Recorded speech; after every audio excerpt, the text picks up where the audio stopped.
Good morning. Welcome back into Wake Up America. I'm Rob Finnerty. As you wake up this morning, the country is continuing to mourn the loss of at least 19 kids and 2 adults who had their lives stolen tragically in Uvalde, Texas yesterday during a school shooting. Joining us now for more in studios, New York Congresswoman and member of the House Foreign Affairs Committee, Claudia Tenney. Congresswoman, great to have you back with us. I wish it were under different circumstances. We plan to talk about gas prices and inflation, but a tragedy like this taking place.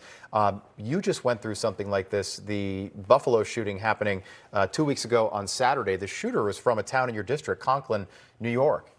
Yeah, this is a horrible tragedy. It's heart-wrenching just to see targeted attacks coming from young people, 2 18-year-old males, and then just to see how anyone could turn on small school children, the depravity, it's truly evil, and it's a tragedy. I can't imagine the depth of the pain and sorrow of these people, not just the people that are suffering from it, but the entire communities, our entire nation is suffering right now. Well, we're thinking about all 21 families and really all the families in that community whose lives have been changed, I mean, irrevocably, forever.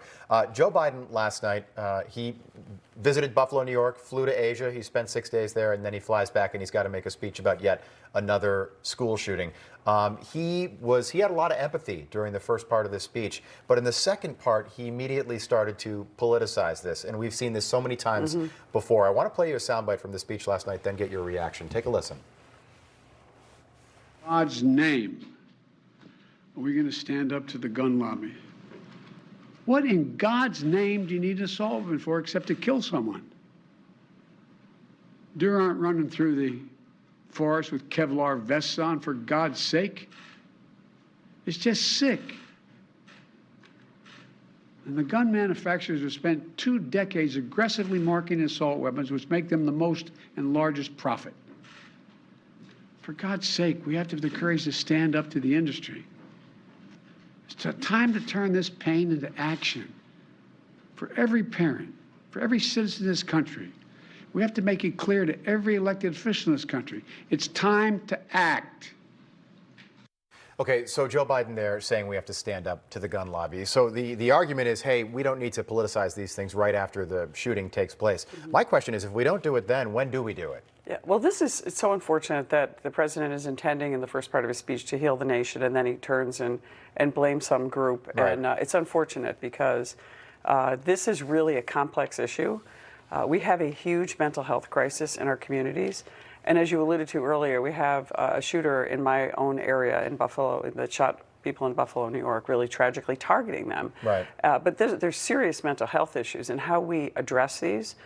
First, in New York, we used to have centers where people could go. There are people in our societies, in our communities, who are dangerous to themselves and others and cannot live safely in an unrestricted or less restricted environment. Some of these people simply need to have supervision, and we're just assuming, and almost arrogantly so, that all these people can be out on the street and they're going to somehow survive. That's just not reality.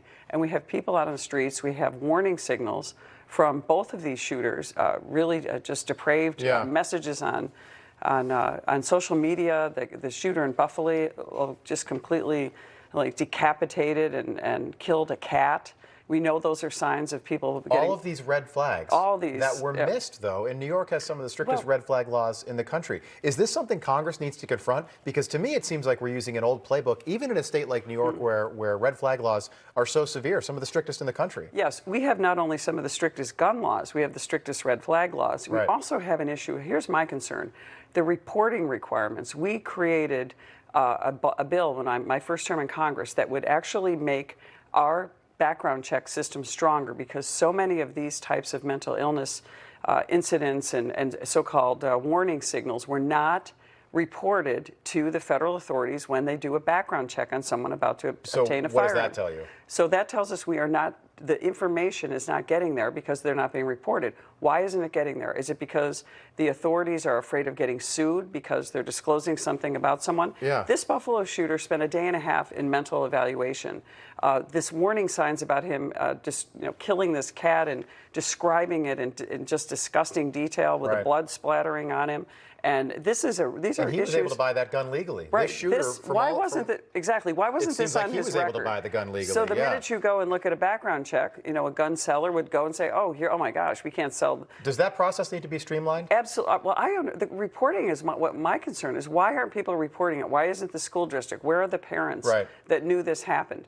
And I don't want to blame any of these parents. This is a tragedy all the way around for the people that have been killed, oh, their my families. Goodness. Absolutely, and that should be the focus this morning. And so let's say when an airplane goes down, the NTSB does an extensive report. That report's made public. We just had Mark Morgan on. He spent years with the FBI. We saw, just look at the shootings we've had recently, Sandy Hook, Parkland, Columbine. The FBI's got a unit, a behavioral analysis unit dedicated to analyzing what happens after a tragedy like this. We never get the report. The report isn't made public. So how do we learn from mistakes of the past to try and prevent it from happening again? Stuff like that should be made public so this doesn't happen again. So we can look, even if it's minor things, you know? At least analyzed by people who are going to make those decisions about whether to sell this guy a gun or not, or these people a gun. You know, these mental health issues are pervasive now. We have more shootings now with more restrictive gun laws than we had in the past. Why does so it it's only happen? not the gun law. So they're attacking the gun lobby because that's the easy place, those are the easy people to attack. Because why? We have Second Amendment rights as American citizens. Absolutely. And so they're trying to erode our rights. This is the authoritarianism of Joe Biden and others trying to find an easy fix. Their first clue is to take our rights away as opposed to dealing with the real issue. You can take all the guns away from everybody, and you're going to continue to have these issues because one way or another, people who are determined to kill someone or wreak havoc on others are going to do it one way or another. If it's not through a knife. That's a good point. It's tough to protect against senseless evil like this. No, you're absolutely right. How many people were killed in this by that in Waukesha, Wisconsin? Waukesha, I can't pronounce it was so tragic. Sorry. Joe Biden didn't go to Waukesha. Gun people down with a car. They're going to use a car, a knife,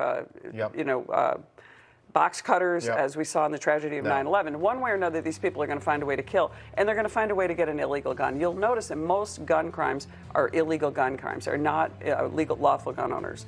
Unfortunately, these people slip through the cracks, and this is a real tragedy that we need to deal with. But I think mental health is the real issue. Okay. Congressman Claudia Tenney, thanks so much for being with us. As always, we appreciate it. Good to see you again.